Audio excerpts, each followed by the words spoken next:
Everyone, हम हैं A couple in Germany. Germany। तो हम बनाते हैं videos related to life, travel, study and work in Germany. तो आज का हमारा वीडियो बहुत ही इम्पोर्टेंट टॉपिक पे होने वाला है, जो है how to find accommodation in Germany.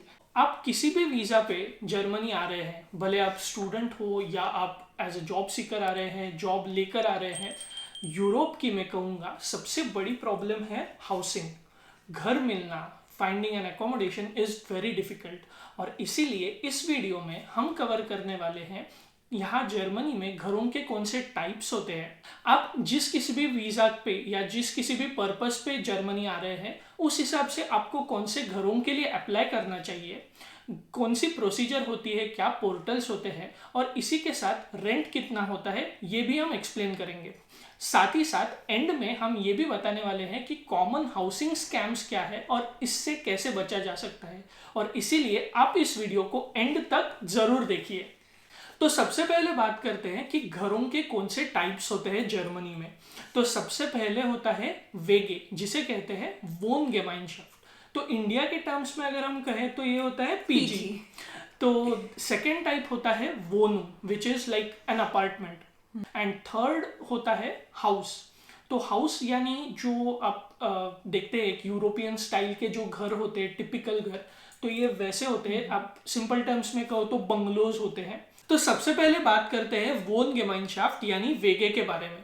तो जैसे मैंने कहा कि ये शेयर्ड एकोमोडेशन होता है, तो बेसिकली मल्टीपल लिविंग रूम्स होंगी where only one individual can stay in a room, और बाकी सारी एमिनिटीज जैसे किचन हो गया या फिर बाथरूम या वॉशिंग मशीन, ये सारी चीज़ें जो होती है वो शेयर्ड होती है।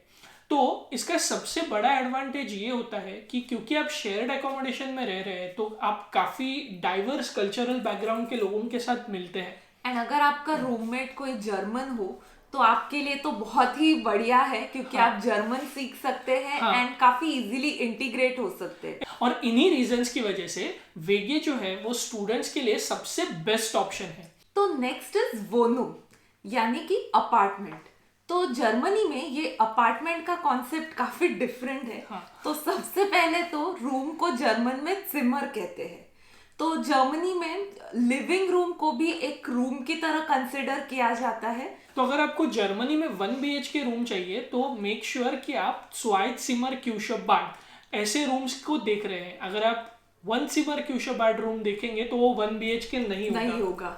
इसी के साथ कुछ रूम्स ऐसी भी होती है लाइक 1.5 सिमर या 2.5 सिमर। तो इसका मतलब ये होता है कि जो 0.5 होता है ये बेसिकली एक स्मॉल रूम होगी, जो आप किड्स रूम या फिर एक स्टोर रूम इस तरह से भी यूज कर सकते हैं।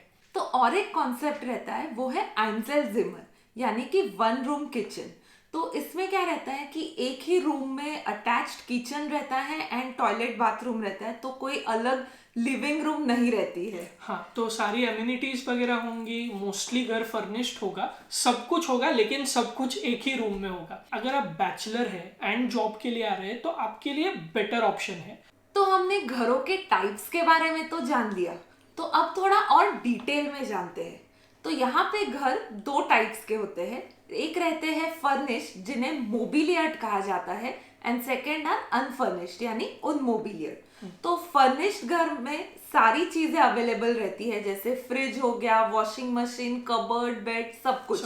तो आपको सिर्फ आपकी बैग्स उठानी है और यहाँ पे चले आना है। और इसी में काफ़ी बार ऐसे भी होता है कि घर तो फर्निश्ड लिखा होगा, लेकिन डिस्क्रिप्शन में ऐसे लिखा होगा कि बेड इज़ नॉट अवेलेबल या फिर कबर्ड अवेलेबल नहीं है या ऐसी कुछ चीज़ें।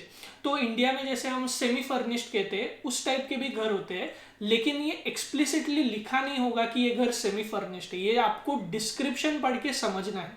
और इसीलिए जब भी आप घरों के एड्स देखते हैं तो ये बहुत ही इम्पोर्टेंट है कि इस घर का डिस्क्रिप्शन जो है वो अच्छे से पढ़े। एंड कई बार इनमें ऐसा भी होता है कि जो प्रीवियस टेनेंट्स रह रहे होते हैं, तो वो उनकी काफी सारी चीजें छोड़ जाते हैं, जैसे वॉशिंग मशीन हो गया या फ्रिज हो गया, तो वो भी डिस्क्रिप्शन में मेंशन रहता है। तो कई बार ये ऐसा होता है कि आपको उनसे खरीदना पड़ सकता है। तो डिस्क्रिप्शन में ये लिखा होगा कि आपको ये चीज़ अगर लेनी है हमसे तो इसके लिए आपको इतने यूरोस पे करने होते हैं। तो आपको ऑप्शन होता है, आप वो पैसे देकर वो ले सकते हैं चीज़, या फिर आप उन्हें कह सकते हैं ओके नहीं हमें नहीं चाहिए, आप या तो सेल करो या साथ में लेके जाओ, we don't want this. And second is unfurnished यानी कि उनमोबिलियर।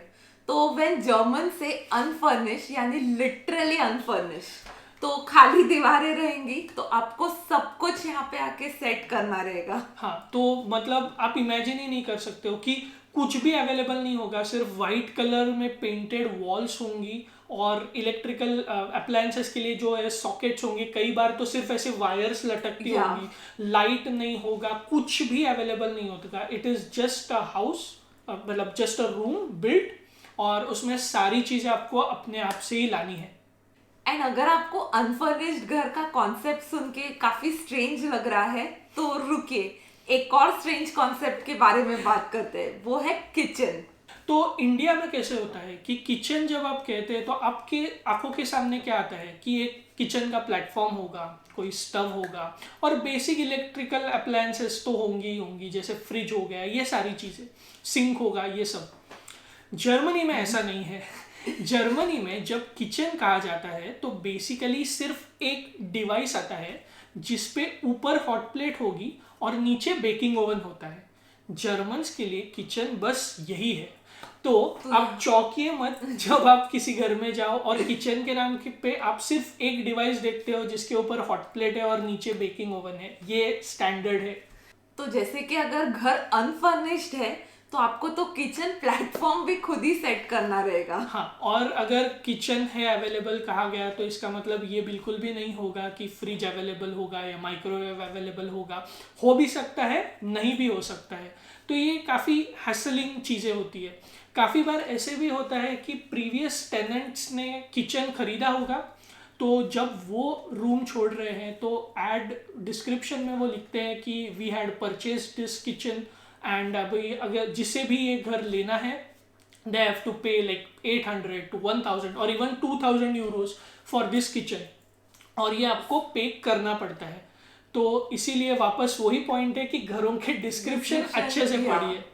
तो अगर आपको ये हैसल अवॉइड करना है, ये बेचना या खरीदने के झंझट से बचना हो, तो आप हमेशा डिस्क्रिप्शन में ये दो चीजें चेक कीजिए, या फिटेड किचन लिखा हो या आइनबाउ क्यूशर। हाँ। घरों के टाइप्स और कैसे होते हैं ये सब तो ठीक है, ये सब तो जान ही लिया है, बट सबसे इम्पोर्टेंट चीज उसके बारे में बात करते हैं, वो है रेंट। जी हाँ, तो जर्मनी में रेंट भी दो टाइप्स के रहते हैं। एक होता है कोल्ड रेंट यानी कि काल्ट मीटर, एंड दूसरा है वार्म रेंट यानी कि वार्म मीटर। तो काल्ट मीटर यानी cold rent is basically rent of the home, and इसमें like rent of the premises भी इंक्लूडेड रहता है। तो जैसे जो कॉमन प्रीमाइसेस हो गए, स्टेयरकेस वगैरह, उसकी तो क्लीनिंग वगैरह की, उनकी क्लीनिंग के चार्जेस, तो ये सब इस काल्ट मीटर में आ जाता है। एंड जब हम बात करते हैं वार्म मीटर के बारे में, तो it includes all the utilities, like आपका हीटिंग हो गया या इलेक्ट्रिसिटी हो गया, ये सब चीजें।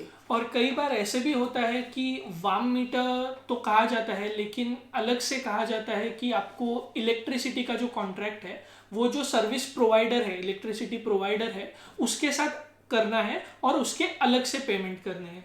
तो ये थोड़ा सा एग्जाम्पल से समझते हैं। तो लेट्स से आपने एक अपार्टमेंट बुक किया, वोनूम बुक किया, और उसका काल्ट मीटर है 300, और उसमें लिखा जाएगा कि नेबन कॉस्टन कहा जाता है इसको, कि अदर पेमेंट या यूटिलिटी पेमेंट्स, तो वो है लेट्स से 200, जिसमें हीटिंग आ गया, इलेक्ट्रिसिटी आ गई।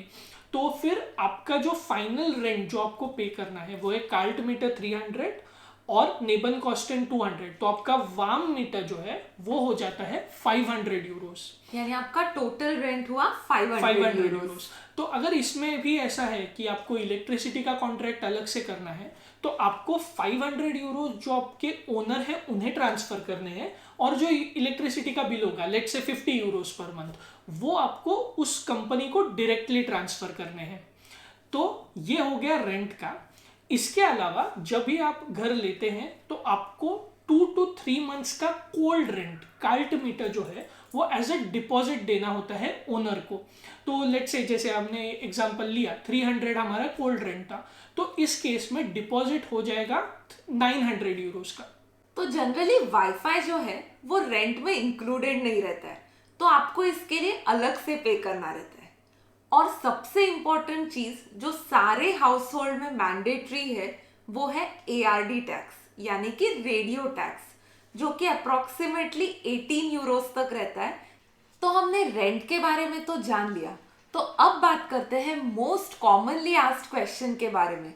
तो हमें इंस्टा पे काफी सारे लोगों के DM आते रहते हैं कि हम जर्मनी आ रहे हैं, तो where and how to find accommodation.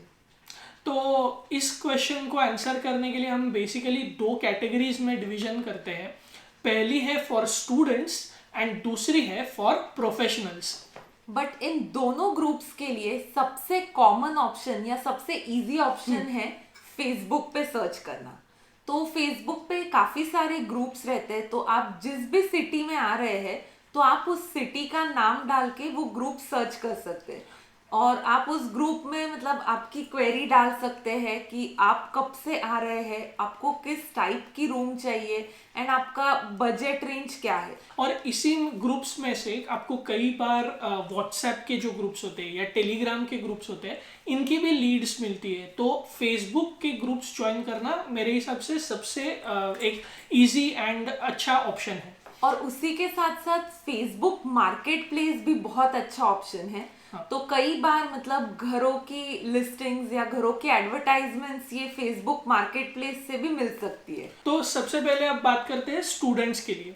तो स्टूडेंट्स के लिए सबसे पहली चीज जो आपको करनी है, जिस किसी भी यूनिवर्सिटी में आप अप्लाई कर रहे हैं, एप्लीकेशन करने के तुरंत बाद उसके स्टूडेंट वोनहाइम यानी यूनिवर्सिटी डॉम में अप्लाई कीजिए। आप इस चीज के लिए वेट मत कीजिए कि एडमिट आएगा फिर मैं अप्लाई करूंगा। उसके जो भी रजिस्ट्रेशन प्रोसेस है वो फॉलो कीजिए और उसमें अप्लाई कीजिए। सेकेंड ऑप्शन है वेगे का। तो जैसे हमने पहले बताया कि स्टूडेंट्स के लिए वेगे इज द बेस्ट ऑप्शन। तो इसके लिए एक पोर्टल है vegegezoek.de। तो इस पोर्टल में आप वेगे की कैटेगरी में सर्च कीजिए और आपको काफ़ी सारे घरों के एडवर्टाइजमेंट्स मिलेंगे, और इसमें से आपके जो भी बजट में फिट हो रहा है, डिस्क्रिप्शन पढ़ने के बाद आप उन ओनर्स को कांटेक्ट कर सकते हैं। साथ ही साथ आप गूगल पे भी सर्च कीजिए स्टूडेंट वोनहाइम प्लस जो भी आपका सिटी नेम है। तो काफ़ी बार ऐसे भी होता है बड़ी सिटीज़ में कि प्राइवेट कंपनीज है वो स्टूडेंट डॉर्म्स ऑफर करती है। और इसी के साथ एक ईबे क्लाइनअनज़ाइगन पोर्टल है, इस पे भी आप वेगेसिमर और जो भी आपकी सिटी है वो डाल के सर्च कर सकते हैं। उस पे भी आपको अच्छे एडवर्टाइजमेंट्स मिल जाएंगे। तो प्रोफेशनल्स के लिए जो वोनुंग सर्च कर रहे हैं उनके लिए तो काफी सारे ऑप्शंस हैं। तो प्रोफेशनल्स भी जैसे वेगेगेज़ुक्ट हो गया या ईबे क्लाइनअनज़ाइगन हो गया, इन पे तो सर्च कर ही सकते हैं। साथ ही साथ वो काफी सारे इमोबिलियन एजेंसीज को भी कांटेक्ट कर सकते हैं। और उसी के साथ साथ और 2 ऑप्शंस है, वो है इमोस्काउट एंड इमोवेल.de। तो ये जो पोर्टल्स है, तो यहाँ पे आपको घरों की एडवर्टाइजमेंट मिल जाएंगी और उसमें लिखा रहता है कि आपको कौन से डॉक्यूमेंट सबमिट करने हैं। तो बेसिकली आपका जॉब कॉन्ट्रैक्ट हो गया, आपकी 3 मंथ्स की सैलरी स्लिप हो गई एंड एक शूफा करके कॉन्सेप्ट रहता है। तो ये सारी चीजें आपको प्रोवाइड करनी रहती है। तो ये सारे पोर्टल्स की जो लिंक है वो हम डिस्क्रिप्शन में डाल देंगे, तो डू चेक इट आउट। तो घर ढूंढ रहे हैं आप एंड आपको कुछ घर अच्छे लगे, आपने शॉर्टलिस्ट कर लिए, तो नेक्स्ट स्टेप होती है कि एप्लीकेशन प्रोसेस क्या है, कैसे आप इन घरों को अप्लाई कर सकते हैं।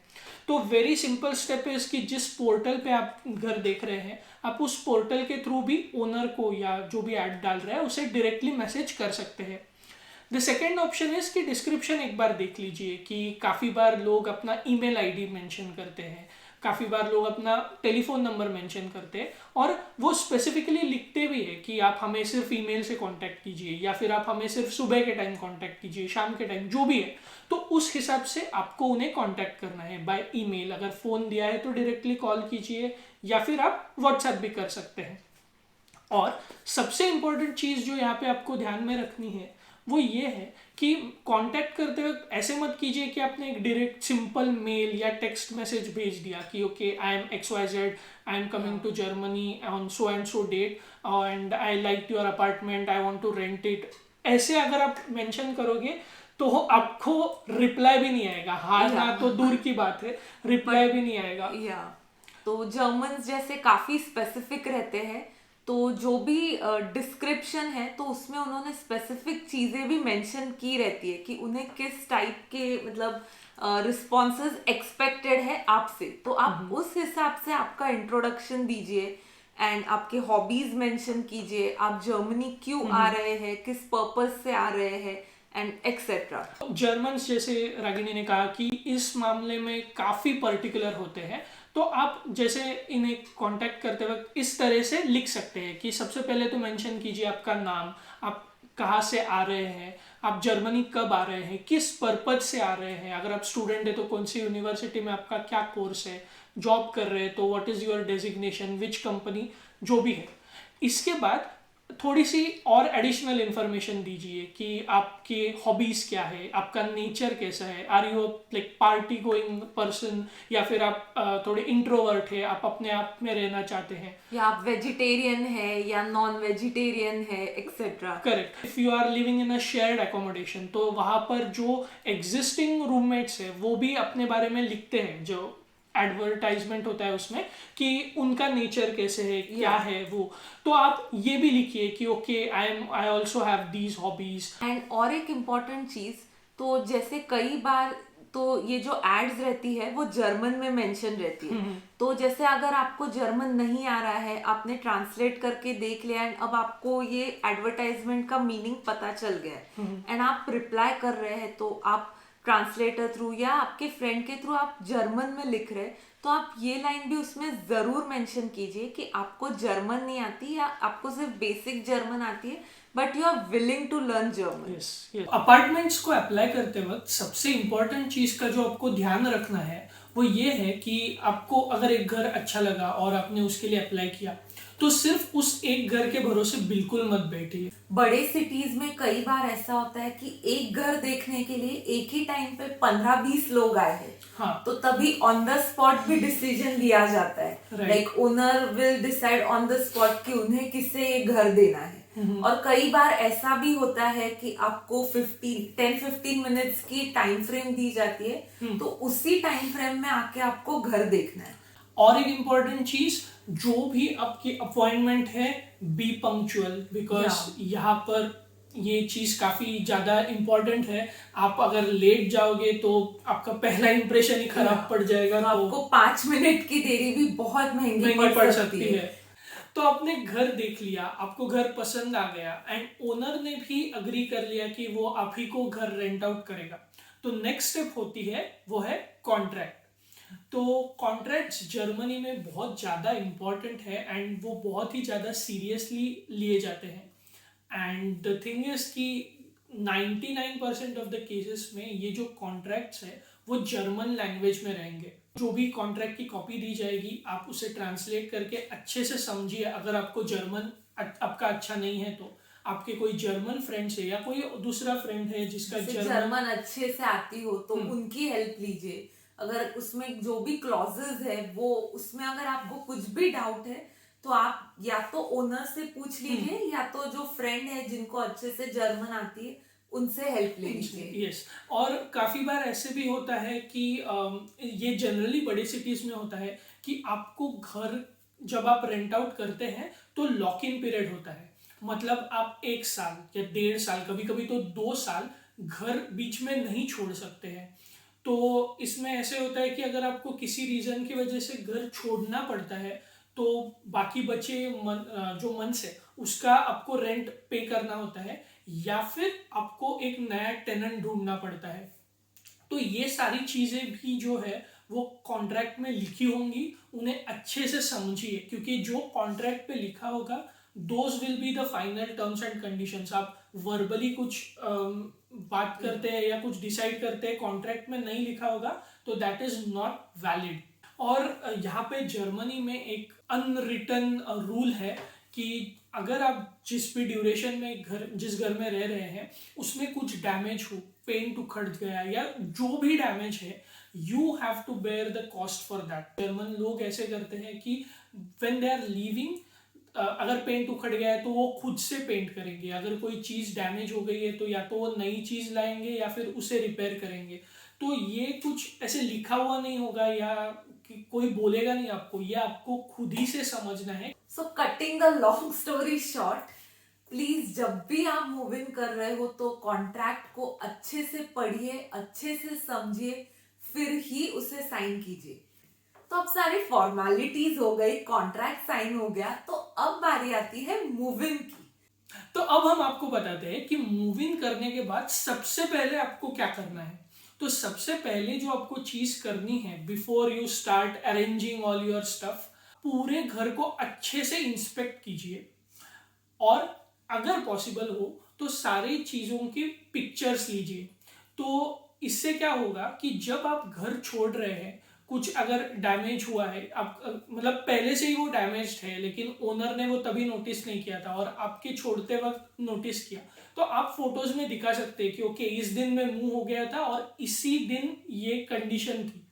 अगर कोई चीज़ या एम्यूनिटी डैमेज्ड है तो उसी वक्त उसका फोटो लेके आपके जो ओनर है उन्हें मेल लिखिए कि okay this thing is damage and उसका प्रूफ ये है। तो ये काफ़ी इंपॉर्टेंट है क्योंकि बाद में अगर ये हो जाता है या बाद में नोटिस होता है और आप कहोगे नहीं ये तो पहले से ही ऐसे था, तो nobody is going to trust you.